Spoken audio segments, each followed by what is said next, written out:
Hello, good morning, नमस्कार। 17th BPSC यानी 17वां BPSC के पीटी के लिए मैं एक सीरीज शुरू किया हूं। वह सीरीज का यह तीसरा पार्ट तीसरा है। इस पार्ट में साइंस एंड टेक्नोलॉजी जो कि करेंट अफेयर्स में सिंक करके यहाँ पे डिस्कस करूंगा। क्योंकि मैं इससे पहले इंट्रोडक्शन में बता चुका हूं कि जो हिस्ट्री, ज्योग्राफी, इकोनॉमी ये तो सभी लोग करते हैं, बिहार का या जनरल। लेकिन तीन चीज होता है जो सिलेक्शन कराता है नॉर्मली। साइंस एंड टेक्नोलॉजी, जो पहले साइंस था अब टेक्नोलॉजी ज्यादा आ रहा है। आप मैं उस वीडियो में बताया हूं एग्जाम्पल के साथ, जो 69 उनहत्तरवा बीपीएससी का एग्जाम्पल लिया हूं। और दूसरा जो होता है करेंट अफेयर्स और पार्ट। तो यह साइंस एंड टेक्नोलॉजी है, कुछ नहीं है, या करेंट अफेयर्स ही है। वही टेक्नोलॉजी आपसे पूछा जाता है जो करेंट अफेयर्स में हो। और एक सीरीज में करेंट अफेयर्स का भी चलाऊंगा, जिसमें आपका इंटरनेशनल रिलेशन हो गया, डिफेंस से रिलेटेड हो गया, पॉलिटी से रिलेटेड हो गया, इकोनॉमी से रिलेटेड हो गया, है ना। स्कीम वगैरह भी खूब पूछते हैं। और रीजनिंग रीजनिंग यही तीन जो है ना नॉर्मली सिलेक्शन कराता है। क्लियर।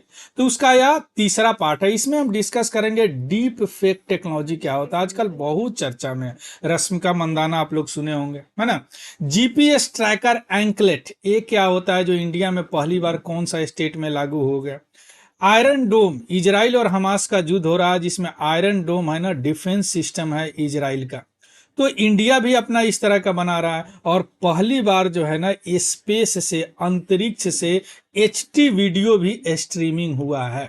किसके तहत? लेजर लाइट की तहत। ये भी हम देखेंगे कि इससे पहले किससे होता था या नहीं होता था। चलिए एक एक करके शुरू करते हैं।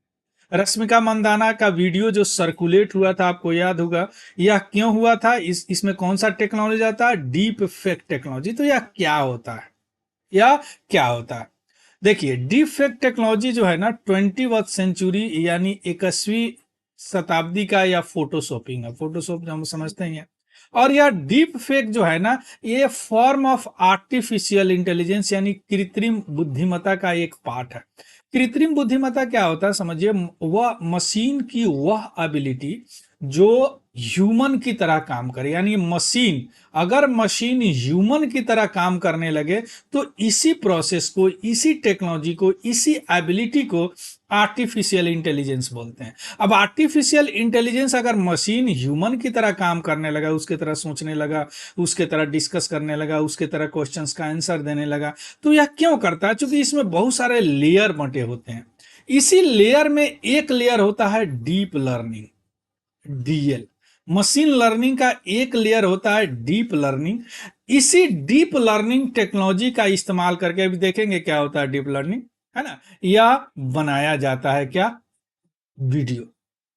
क्लियर। मींस या डीप फेक जो टेक्नोलॉजी है डीप लर्निंग से प्रेरित है। उसमें क्या किया, जो मंदाना का फेस है, रश्मिका मंदाना, फेस किसी और का था, जो ब्रिटिश मॉडल थी जारा पटेल, और जारा पटेल का फेस लेके एक वीडियो बना दिया। आजकल खूब चल रहा है ना। आजकल यह खूब चल रहा है। अब हम समझते हैं, देखिए ओरिजिनल एज है ना, और सॉरी, या ओरिजिनल है, लेकिन इनके फेस को हटा के इनके फेस को डाल के इनके जैसे वीडियो बना दिया। अमिताभ बच्चन वगैरह भी क्रिटिसाइज किए थे कि भैया इसके लिए कुछ रूल रेगुलेशन होना चाहिए। भी देखेंगे कि क्या डीप फेक टेक्नोलॉजी के लिए, डीप फेक वीडियो के लिए हमारे इंडिया में रूल है। मैं भी पूछ सकता है कि क्या कोई कानून है जो डीप फेक टेक्नोलॉजी पे लागू होता है या उसको रोकने पे लागू होता है। अब देखिए एआई क्या होता है, अभी हम देखे एआई वह होता है जो मशीन इंटेलिजेंट जब बन जाए। कोई मशीन जब इंटेलिजेंट बन जाए तो उसको आर्टिफिशियल इंटेलिजेंस बनता है। हम इंटेलिजेंट है बिकॉज ऑफ दैट भगवान, ईश्वर, गॉड के चलते, नेचर के चलते, है ना। हमें एक ब्रेन दिया गया है, हमें डिसीजन मेकिंग है ना। लेकिन मशीन को हमने बनाया, तो मशीन को अगर ह्यूमन की तरह काम करा दे तो आर्टिफिशियल इंटेलिजेंस होते हैं। मैंने आर्टिफिशियली अगर इंटेलिजेंस, कृत्रिम बुद्धिमत्ता डाल दे तो आर्टिफिशियल इंटेलिजेंस होता है। जैसे देखिए मशीन चेस खेल रहा है ना, इस तरह number plate recognition technology road पे लगे रहते हैं। सीरी से आप एप्पल में कुछ भी पूछते हैं बता देती है। तो क्या है यह?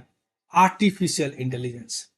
क्लियर। अब आर्टिफिशियल इंटेलिजेंस का लेयर होता है, या पूरा एक आर्टिफिशियल इंटेलिजेंस ऐसे समझिए, और यह है मशीन लर्निंग। देखिए ह्यूमन बीइंग अगर कोई काम करता है तो क्या होता है, डेटा से काम करता है। जैसे छोटे बच्चे होते हैं, उनको एक ग्लास या ग्लास है या ग्लास है, सभी लोग बोल रहे हैं ग्लास है, सभी लोग बोल रहे हैं या लोटा है, सभी लोग बोल रहे हैं अंकल है, तो क्या होता है, वो डेटा उनके दिमाग में छप जाता है, स्टोर हो जाता है। तो जब भी वह फिगर वह देखेगा बच्चा, तो वह उसका दिमाग या रिकॉल करेगा कि this figure is called what, glass. यानी डेटा मेन होता है ह्यूमन बीइंग में। डेटा जब से जन्म लेता है, जब उसके कॉन्शियस माइंड डेवलप होने लगते हैं, धीरे धीरे डेवलप होते हैं, उसी समय डेटा आने लगते हैं, है ना। तो उसी तरह मशीन में क्या किया जाता है, डेटा दिया जाता है, उस डेटा को लर्न कराया जाता है कि यह क्वेश्चन पूछे तो यह आंसर दीजिएगा, यह क्वेश्चन पूछे तो यह, यानी उसको बोलते हैं ट्रेंड डाटा, है ना। तो मशीन लर्निंग क्या है कि एल्गोरिज्म है जो कंप्यूटर को अलाउ करता है कि वह डेटा को इंटरप्रेट करे, है ना। तो इसमें क्या होता है कि उतना अच्छा प्रोग्रामिंग नहीं होता है, बस डेटा दे दिया जाता है। जैसे आप कभी कभी देखेंगे कि कुछ मशीन ऐसे होते हैं कि दे दिए लाल है, पीला है, लीला है, कौन इसमें लाल है, तो लाल चूज कर देगा, क्योंकि उसमें पता हुआ बताया गया है कि लाल हो तो उसको चूज कर देगा, है ना। अब सभी लाल हो, उसमें देखना हो कि कौन ज्यादा लाल है, कौन कम लाल है, तो वहां पे न्यूरल नेटवर्क का काम आ जाता है। अब यह न्यूरल नेटवर्क जो है ना, ब्रेन से इंस्पायर्ड मशीन है, जो ब्रेन में न्यूरॉन होता है ना, उसी से इंस्पायर्ड मशीन है। क्लियर। अब आता है कि कोई अगर सिचुएशन को, जैसे बड़े बड़े रोबोट वगैरह होते हैं, उनको डिसीजन लेना है सिचुएशन के अनुसार, तो उसमें डीप लर्निंग आता है, जो कि ह्यूमन बीइंग करता है। ह्यूमन बीइंग क्या करता है, स्पॉन्टेनियसली भी कोई डिसीजन ले लेता है, जो उसके प्रोग्रामिंग में नहीं है, कभी देखा नहीं है ना। तो इस तरह लेयर बाय लेयर काम करते हैं आर्टिफिशियल, जो भी जितना तगड़ा आर्टिफिशियल होगा, उसमें तगड़ा प्रोग्रामिंग होगा, डीप लर्निंग होगा। तो यह डीप लर्निंग का इस्तेमाल करके किसी का वीडियो फेक बनाया जाता है, इसलिए इसको डीप फेक टेक्नोलॉजी हम बोलते हैं। क्लियर। चलिए, तो अब डीप लर्निंग कैसे काम करता है, देखिए इस तरह काम करता है। यह सबसे पहले रिकॉग्नाइज करता है किसी भी चीज को, फेस को, उसके बाद इस फीचर को। हर फेस में लगभग और 80 से ज्यादा फीचर होते हैं, अभी हम देखेंगे। उस तरह रिकॉग्नाइज करके लास्ट में आउटपुट लेयर दे देता है। अब यह बना कैसे, सबसे पहले थोड़ा सा इसकी इतिहास देख ले। सबसे पहले रेडिट पे 1977 में इस टेक्नोलॉजी का इस्तेमाल देखा गया, डीफेक को। वो अभी पॉर्न जो स्टार थे, जैसे गैल गैटोट है, टेलर स्विफ्ट है, स्कारलेट जोहानसन है, इन लोग ने पॉर्न क्लिप बनाने के लिए इसका इस्तेमाल किया सबसे पहले 2017 में। अब होता क्या है, इसमें एक एल्गोरिज्म होते हैं, ध्यान से समझिएगा, जिसको बोलते हैं इनकोडर। इनकोडर क्या करता है, या डीप लर्निंग है, समझ गए, लर्निंग एल्गोरिज्म है, डीप लर्निंग एल्गोरिज्म है, अभी आप समझे। यह क्या करता है, बहुत सारे फेस को स्कैन करता है ना। स्कैन करने के बाद दो फेस चुनता है जो सिमिलर होते हैं, लगभग उनका फेस, है ना, सिमिलर होते हैं, जिसमें बहुत कम कॉमन फीचर होते हैं, उसको वह क्या करता है, इस फेस को कंप्रेस कर देता है। इसके अलावा जो ओरिजिनल है, मान लीजिए कि डुप्लीकेट है और ये ओरिजिनल है, तो यह क्या करता है, इस डुप्लीकेट को लेके इस ओरिजिनल में फीड कर देता है। यह काम इसका होता है। उसके बाद में डिकोडर, एक दूसरा एआई एल्गोरिथम होता है। वह डिकोडर क्या करता है, देखिए उसके बाद डिकोडर क्या करता है, इस फेस को एज इट इज कंस्ट्रक्ट करता है, यानी इसमें मिला देता है। उसके बाद में हर फ्रेम में मिला देता है इसका, उस फेस का। उसके बाद में वीडियो में लगा देता है, वीडियो चल जाता है ना। देखिए किसी भी फेस में, किसी भी आदमी के फेस में, किसी भी ह्यूमन बीइंग के फेस में 80 फीचर होते हैं, याद रखिएगा। अब इस 80 फीचर को क्या करता है, वह रिकॉग्नाइज करके एक कोड बना देता है ना। और उसी कोड से आप मान लीजिए कि दो है 80 इसमें है, 80 है, हो सकता है बहुत कम डिफरेंस है दोनों में, तो ये दोनों को चुन लेता है ना। तो इस तरह फेशियल रिकॉग्निशन भी इसी टेक्नोलॉजी पे काम करता है। क्लियर। लीगल प्रोविजन का अगर बात करें तो कोई special legal provision defect technology के लिए इंडिया में नहीं है। हाँ, कुछ लॉ है जो इनडायरेक्ट वे में उसको रोकते हैं, जैसे section 66 E of IT act 2000, Indian copyright act 1957, है ना। ग्लोबल मेजर भी किया गया है, जैसे ब्लेजली डिक्लेरेशन, जिसमें एआई सेफ्टी पे ही केवल बात किया गया है कि एआई से कैसे सेफ्टी हम सोसाइटी को सेफ कर सकते हैं। चाइना जो है ये जो इसको रोक लगाया है। गूगल भी वाटर मेकिंग वगैरह डाल रहे हैं कि भैया इस तरह का फेक वीडियो नहीं बनाए। तो लीगल प्रोविजन अगर पूछे एग्जाम में तो डायरेक्ट उसमें नहीं होगा, कोई स्पेसिफिक लीगल प्रोविजन नहीं है।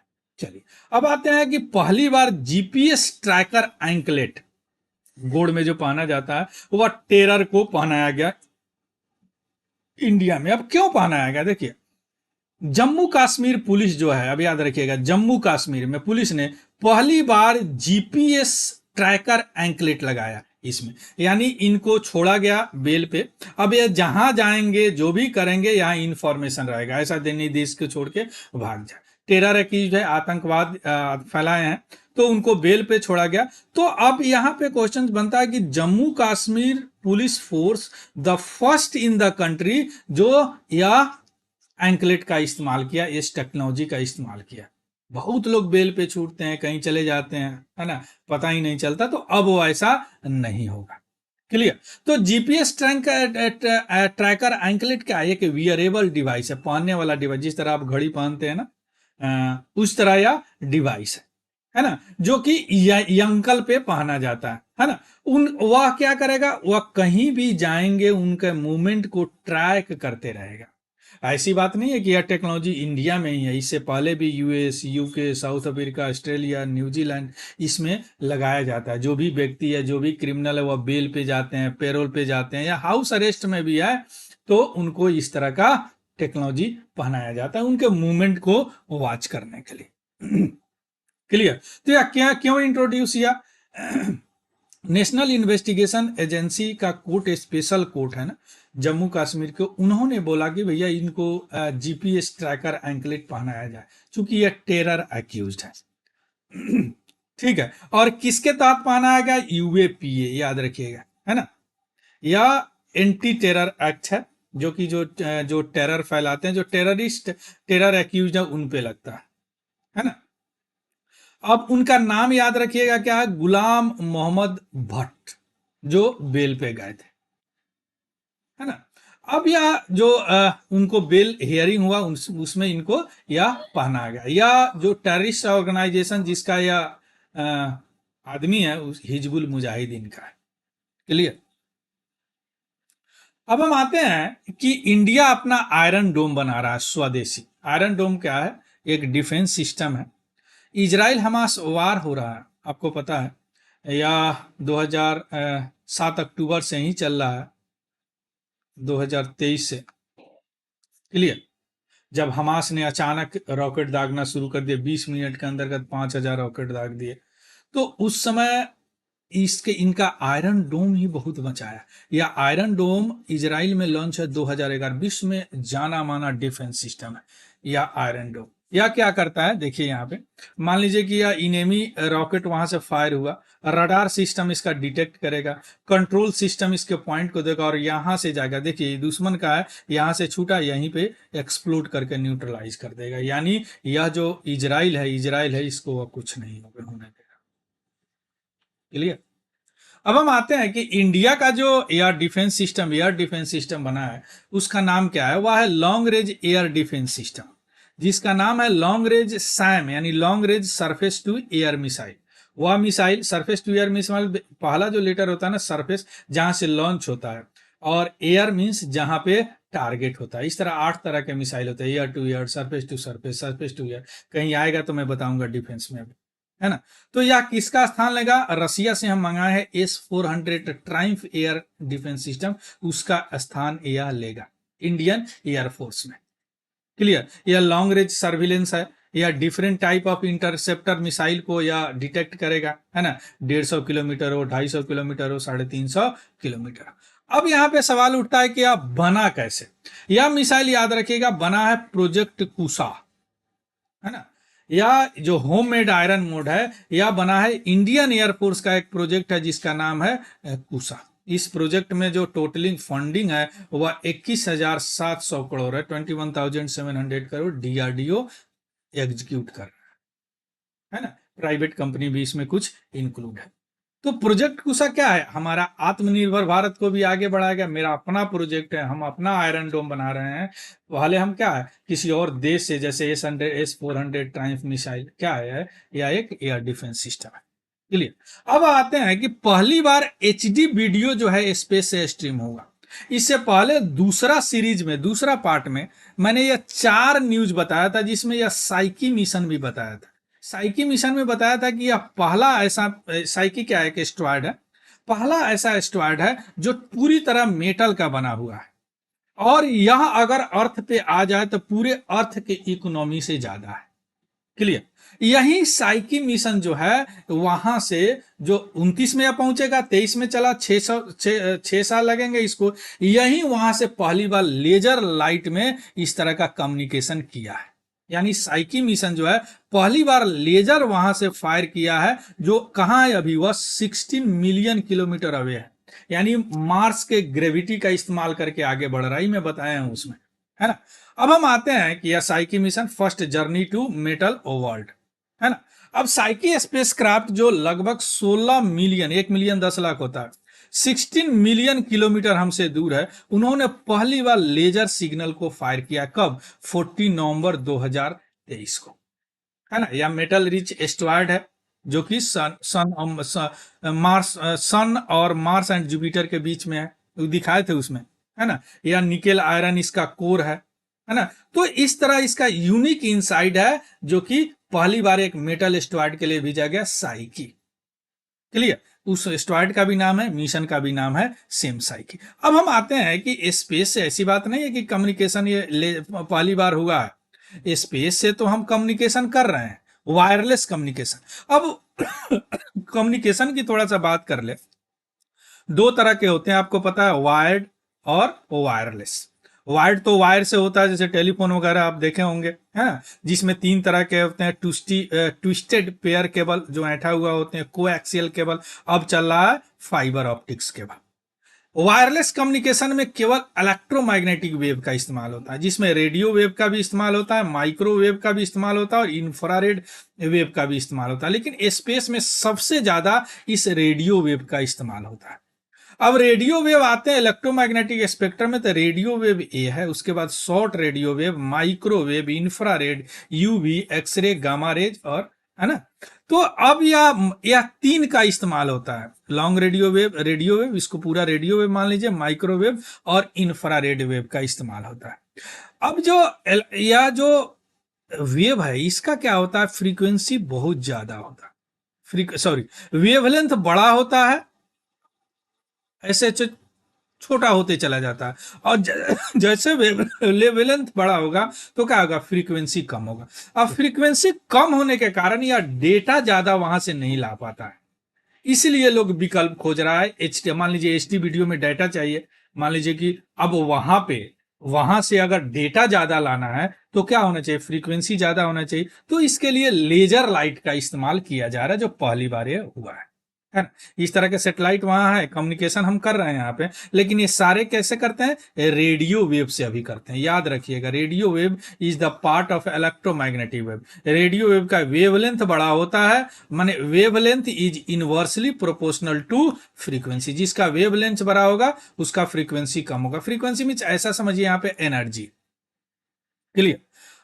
तो ये सारी 4 टेक्नोलॉजी अभी आप देख लिए, defect technology, GPS tracker, Indian iron dome, streaming video, है ना। डीफेक्ट टेक्नोलॉजी कैसे बनता है, आर्टिफिशियल इंटेलिजेंस से बनता है। आर्टिफिशियल इंटेलिजेंस का डीप लर्निंग होगा, उससे बनता है। 2 मेथड होते हैं, इन कोडर और डी कोडर, या प्रोग्रामिंग होते हैं DL का, इससे बनता है, याद रखेगा। GPS एंकलेट पहली बार जम्मू एंड कश्मीर पुलिस ने इस्तेमाल किया, है ना। इसका आयरन डोम जो लॉन्ग रेंज आयरन डोम बना, ये प्रोजेक्ट कूसा की तरह बना, है ना। स्ट्रीमिंग यह किससे हुआ है, साइकी मिशन से हुआ है। तो ये सारे चीज PT के लिए बहुत इंपॉर्टेंट है।